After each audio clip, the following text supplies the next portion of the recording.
کوئی عقل کے خلاف یا انسانی طاقت سے ماورا انسان سے کوئی کام ہوئے، کوئی افعال، کوئی کردار، کوئی عجیب و غریب بات صادر ہو، تو پھر اس کی ہوتی کس میں؟ کوئی نئی بات جو انسان سوچتا ہے انسان تو ایسے کر ہی نہیں سکتا، یہ بات کیسے ہو سکتی، اب اس کی کس میں؟ اگر وہ ایسے شخص سے ہو جو نبی ہے، اس سے وہ بات صادر ہو تو ہم کہتے ہیں یہ نبی کا معجزہ ہے۔ اگر انسانی عقل سے بڑھ کر کوئی بات آئے اگر وہ نبی سے تو اسے ہم کہتے ہیں معجزہ، اگر وہ ولی سے تو ہم اسے کہتے ہیں کرامت۔ بات وہی ہے، یعنی عقل کو عاجز کرنے والی، جہاں عقل جواب دے جائے کہ یہ ہو نہیں سکتا، یہ کیسے ہو گیا، تو ہم دیکھیں گے کہ یہ کام ہوا کس بندے سے۔ اگر ہوتا ہے یہ نبی سے تو معجزہ، ولی سے تو کرامت، غیر مسلم شیطانیت سے ہو تو ہم اسے کہتے ہیں استدراج۔ اب بات آپ کو سمجھ میں آئے گی کہ کسی کی کرامت دیکھ کر اسے ولی نہیں سمجھنا چاہیے، یہ استدراج بھی ہو سکتا ہے، یعنی غیر مسلم شیطان سے بھی ایسے افعال ہوتے ہیں، ان کے پاس بھی کچھ شیطانی لوگوں کے پاس بھی کمال ہوتا ہے، تو کمال دیکھ کر حق کی نشانی نہیں ہوتی۔ اگر کمال دیکھ کر ہوتی تو پھر جب دجال آئے گا وہ تو مردے بھی زندہ کرے گا، خزانے زمین کے اٹھ کر اس کے پیچھے لگ جائیں گے، وہ جسے کہے گا جو کہے گا وہی اس کے سامنے ہوتا جائے گا، تو وہ ہوگا شیطانی کمال۔ ہم اسے کیا دین اسلامیہ کیا کہتے ہیں؟ استدراج۔ غیر مسلم سے شیطانیت سے کوئی ایسی بات وقوع ہو وہ ہوتی استدراج، اگر مسلمان سے ہو اور غیر نبی ہو تو وہ ہوتی ہے کرامت، اگر وہ نبی سے ہو تو وہ ہوتا ہے معجزہ۔ جس طرح حضرت عیسیٰ علیہ السلام کو خدا نے معجزہ عطا فرمایا کہ وہ مردوں کو زندہ کر دیا کرتے تھے، خدا نے کیا کہتے ہیں کہ یہ کمال یہ اللہ تعالیٰ کی شان ہے، جسے موت دے جسے زندگی عطا کرے، لیکن خدا نے اپنے بندے کو یہ کمال عطا فرمایا، وَأُحْيِي الْمَوْتَى بِإِذْنِ اللَّهِ، میں اللہ کے حکم سے مردوں کو زندہ کرتا ہوں، یہ قرآن پاک کی آیت ہے۔ عیسیٰ علیہ السلام نے اپنے معجزے گنوائے کہ اللہ تعالیٰ نے مجھے یہ کمال عطا فرمایا کہ وَأُبْرِئُ الْأَكْمَحَ، میں مادرزاد نابین اندھے کو آنکھوں والا بنا دیتا ہوں، وَالْأَبْرَصَ، اور کوڑ کی بیماری والے کو ہاتھ لگاؤں تو اسے شفا یاب کر دیتا ہوں، اور میں مردوں کو زندہ کرتا ہوں، میں مٹی کا پرندہ بنا کر اس میں پھونک ڈالوں تو وہ زندہ ہو جاتا ہے، وہ اڑنے لگ جاتا ہے۔ عیسیٰ علیہ السلام کو خدا نے یہ کمال عطا فرمائے تھے، تو عیسیٰ علیہ السلام مردے بھی زندہ کرتے تھے۔ تو اسی طرح عیسیٰ علیہ السلام کا ایک دوست تھا، اور عیسیٰ علیہ السلام کچھ عرصے کے لیے دور چلے گئے، اب دوست کا آخری وقت آ گیا، اس کی بہن نے پیغام بھیجا، بھائی تیرا دوست بہت زیادہ بیمار ہے، آپ جلدی آئیں۔ عیسیٰ علیہ السلام 3 دن کی مسافت کی دوری پر تھے، جب حضرت عیسیٰ علیہ السلام پہنچے تو ان کا دوست وہ فوت ہو چکا تھا، حواری فوت ہو چکا تھا۔ تو عیسیٰ علیہ السلام نے خدا کی بارگاہ میں ہاتھ اٹھائے، نبی کے ہاتھ اٹھنے تھے کہ خدا وحدہ لا شریک نے اسے زندگی عطا کر دی، وہ دوست زندہ ہو گیا۔ 4 بندے حضرت عیسیٰ علیہ السلام نے زندہ کیے، ایک تو اپنا دوست عازر، دوسرا ایک عورت تھی اس کا بیٹا تھا، وہ جنازہ لے کر جا رہے تھے تو عیسیٰ علیہ السلام کے پاس سے گزرے تو انہوں نے دعا کے لیے اپیل کی، تو عیسیٰ علیہ السلام نے اللہ کی بارگاہ میں ہاتھ اٹھائے تو خدا وحدہ لا شریک نے اس بچے کو زندگی عطا کر دی۔ میت اٹھا کے لے جا رہے تھے، وہ چارپائی سے اٹھ کر کھڑا ہو گیا، وہ زندگی اللہ تعالیٰ نے عطا کی۔ ایک لڑکی تھی، وہ اس کا والد جو تھا وہ عیسیٰ علیہ السلام کے زمانے میں وہ کیا کہتے ہیں عشرہ اکٹھا کرتا تھا، تو وہ بھی آپ کی بارگاہ میں التجا کی گی، عرض کی گی، آپ نے دعا کے لیے ہاتھ اٹھائے تو اللہ وحدہ لا شریک نے قبول کر لیے، اسے بھی رب العالمین نے زندگی عطا کی، اور پھر زندگی ان تینوں کو ایسی عطا کی کہ کئی سال زندہ رہے اور ان کی اولادیں تک ہوئی، زندہ رہے۔ جب کافروں نے یا منکروں نے یہ دیکھا، انہوں نے کہا نہیں یہ تو ان کا کمال نہیں، یہ ان کا ڈرامہ تھا، یہ خود بندے کو سنا دیتے ہیں، پھر کہتے ہیں میں دعا کے لیے ہاتھ اٹھاؤں گا، آپ اٹھ کے کھڑے ہو جانا، جیسے آج لوگ ڈرامہ کرتے ہیں، یہ ان کا بنایا ہوا ڈرامہ ہے۔ اگر یہ زندہ کرتے ہیں تو کسی پرانی قبر پر اسے لے جاؤ، وہاں اس بندے کو زندہ اگر کر گیا تو پھر کہیں گے یہ کمال خدا اسے عطا کیا ہوا ہے۔ تو یہ سام بن نوح علیہ السلام کی قبر پر لے گئے، حضرت نوح علیہ السلام کے بیٹے سام کی قبر پر حضرت عیسیٰ علیہ السلام کو لے کر گئے، تو عیسیٰ علیہ السلام نے خدا کی بارگاہ میں ہاتھ اٹھائے تو اللہ وحدہ لا شریک نے اسے زندگی عطا کر دی۔ سام بن نوح زندہ ہوئے اور زندہ ہو کر باتیں کی ان سے اور حال احوال کیے، پھر واپس اجازت مانگی کہ مجھے واپس جانے کی اجازت دی جائے، تو تب انہوں نے مانا۔ تو یہ جو مردوں کو زندہ کرنا ہے یہ خدا کا کام ہے، لیکن خدا جسے جو کمال عطا کر دے کسی کی کوئی جرأت ہی نہیں کہ خدا پر اعتراض کر سکے۔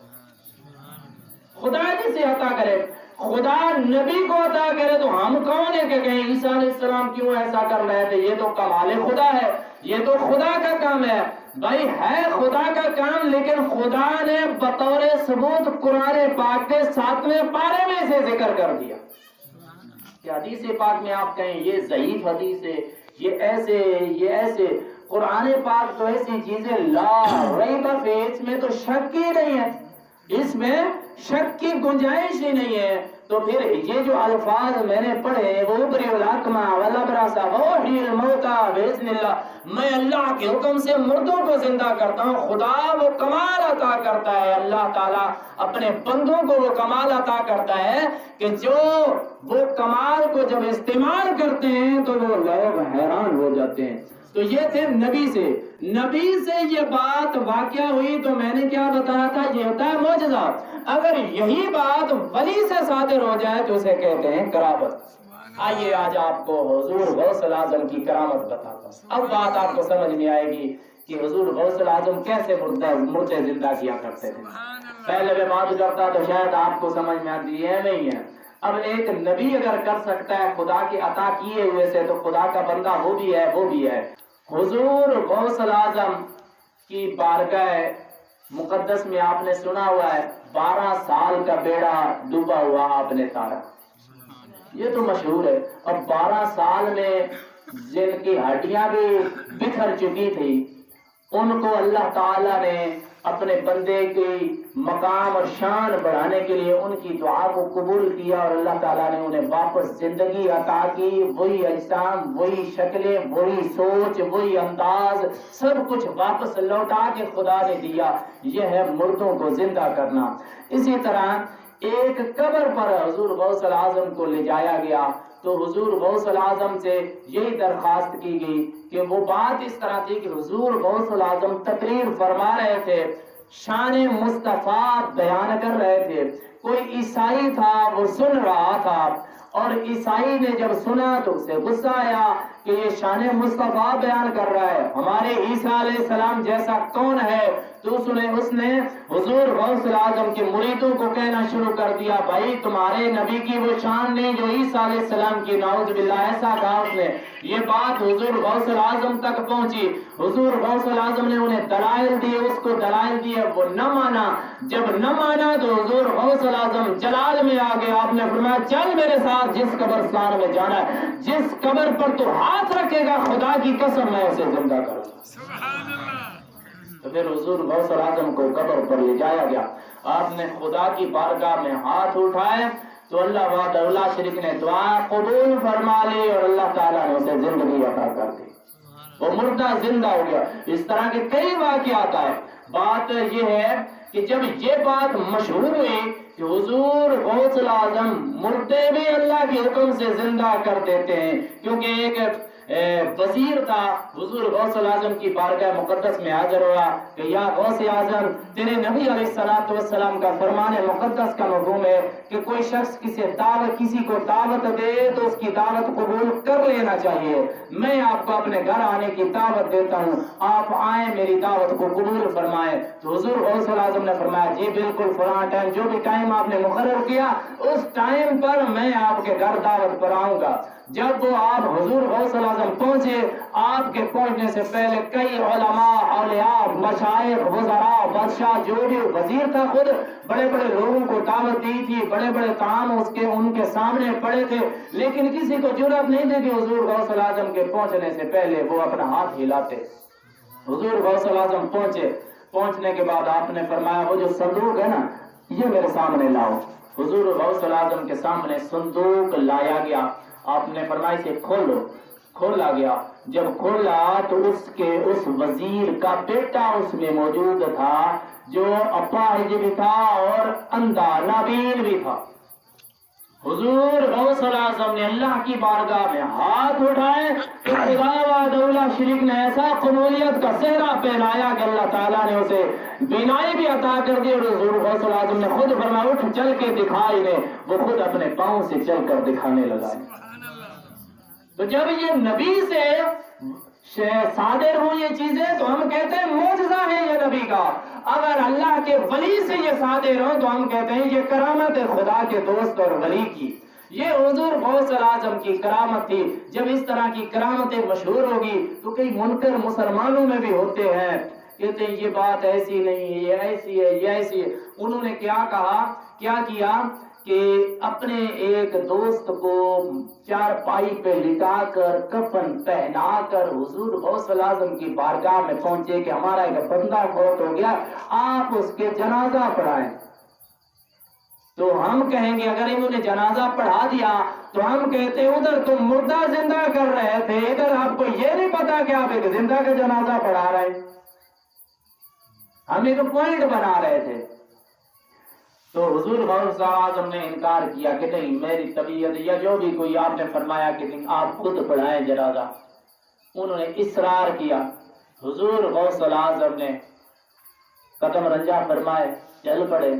تو آپ نے اس کے والد سے اجازت مانگی، بھائی اجازت ہے جنازہ پڑھائیں، تو اس نے اجازت دے دی۔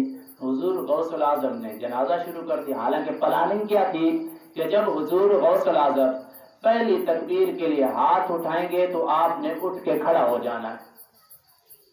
اب حضور غوث اعظم نے پہلی تکبیر کے لیے ہاتھ اٹھائے، اب یہ انتظار میں تھے ابھی ہمارا مردہ اٹھنے والا ہے، مردہ نہیں اٹھا۔ دوسری تکبیر حضور غوث اعظم نے فرمائی، مردہ نہیں اٹھا۔ تیسری تکبیر جنازہ ہو گیا، سارے حیران، مردہ نہیں اٹھا گئی۔ تو پھر جب چہرہ دیکھا، کہتے ہیں منہ دکھاؤ، چہرہ دیکھا تو وہ واقع خدا نے اسے موت عطا کر دی۔ زندہ کو سنایا حضور غوث اعظم کی توہین کرنے کے لیے، حضور غوث اعظم پر مذاق کرنے کے لیے۔ ارے خدا اپنے دوستوں کا مذاق کیسے برداشت کرتا ہے؟ خدا جسے دوست اپنا بنا لے ہم اس کی عزت کے لیے اپنی جان قربان کر دیتے ہیں، خدا جسے اپنا دوست بنا لے خدا اسے پھر رسوا کرتا ہے۔ حضور غوث اعظم فرماتے ہیں کہ اللہ وحدہ شریک نے مجھے ایک دفتر عطا فرمایا ہے، کتاب عطا فرمائی ہے، اور اللہ تعالیٰ نے فرمایا اس میں تیرے مریدوں کے نام ہیں اس دفتر میں۔ ہم کہتے ہیں انہیں کیا پتا، اللہ نے انہیں ایک کتاب عطا فرما دی ہے، اس میں حضور غوث اعظم کے مریدوں کے نام ہیں۔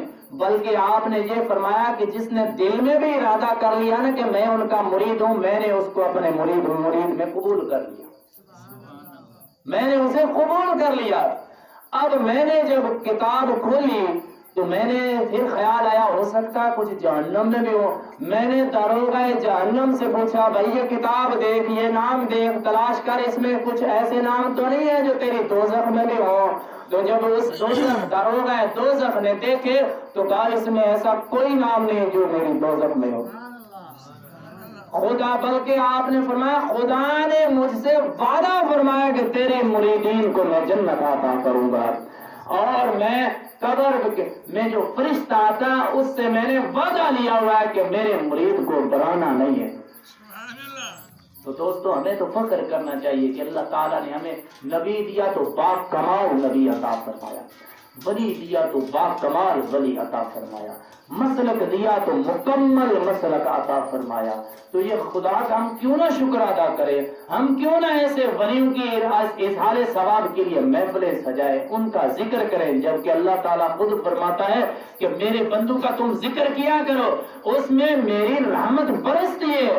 اگر ہم خدا کے دوستوں کا ذکر کریں، ہم کسی بادشاہ کے پاس جاتے ہیں نا تو ہم اس کا موڈ بنانے کے لیے اس کے پیاروں کا، قریب والوں کا ذکر کرتے ہیں کہ ان کے وجہ سے اس کا موڈ سیٹ ہو جائے گا۔ خدا وحدہ لا شریک اور غضب میں بھی ہوگا، خدا کے پیاروں کا ہم ذکر کریں گے، خدا وحدہ لا شریک اپنی نعمتوں سے ہمیں نواز دے۔